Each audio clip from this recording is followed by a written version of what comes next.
আওয়ামী লীগ আর BNP মুদ্রার এই পিঠ ওই পিঠ যারা বলে তারা দেশদ্রোহী শয়তান।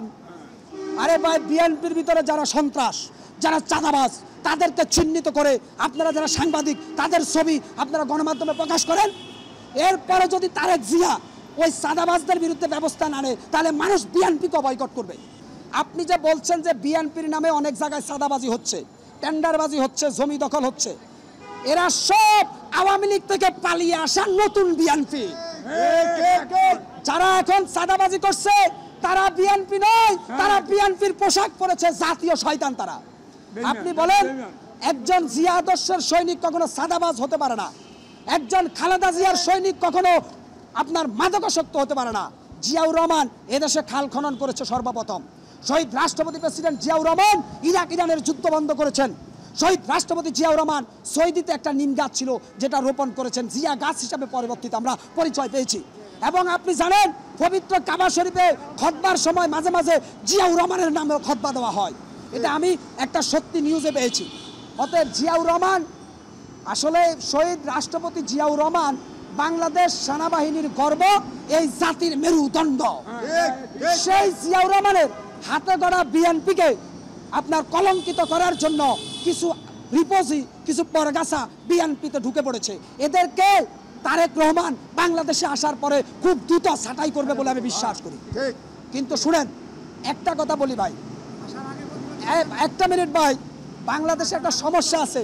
আমরা সব সময়, বুঝছেন, সব সময় আমরা গুজবে বিশ্বাস করি। হ্যাঁ, অনেকে বলে যে ভাই দেশের মধ্যে তো আসলে হাসিনা যাওয়ার পরে তেমন কোনো পরিবর্তন হয় নাই, তার মানে আগের সরকারই ভালো ছিল ওরা বলে।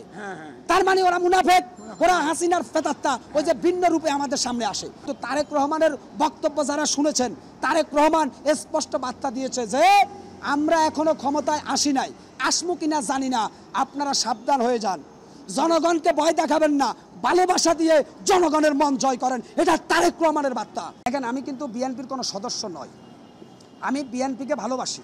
কেন জানেন? বাংলাদেশ জাতীয়তাবাদী দল বিএনপিকে ভালোবাসি শহীদ রাষ্ট্রপতি প্রেসিডেন্ট জিয়াউর রহমানের আদর্শের উপরে নির্ভর করে। কিন্তু উনি লন্ডনে বসা, কারণ প্যাসিস্ট খুনি হাসিনা একের পর এক ষড়যন্ত্র করে তারেক রহমানকে মামলার বেড়াজালে ফেলে রেখেছে, যার কারণে উনি একটা অস্বস্তিতে আছে, উনি এখনো দেশে আসতে পারে নাই।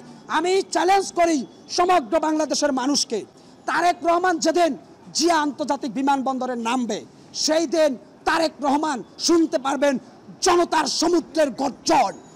ঢাকা শহরে তিল ধারণের ঠাঁই থাকবে না। তাহলে কি তারেক রহমান কি অজনপ্রিয় লোক? আমি চ্যালেঞ্জ করে, তারেক রহমান যখন বাংলাদেশে ঢুকবে, ঢাকা শহরে বন্যার পানির মতো মানুষের বাদ ভাঙ্গা ঢেউ দেখতে পারবে জনগণ। কেন তারেক রহমানকে নিয়ে ষড়যন্ত্র হচ্ছে? এখন বিএনপির নামে সাদাবাজের তকমা দিয়ে বিএনপির ভোট নষ্ট করার পায়তারা যারা করছে, তাদেরকেও বাংলাদেশ জাতীয়তাবাদী দল বিএনপি চিনে রাখছে, সময় মতো জবাব দেওয়া হবে।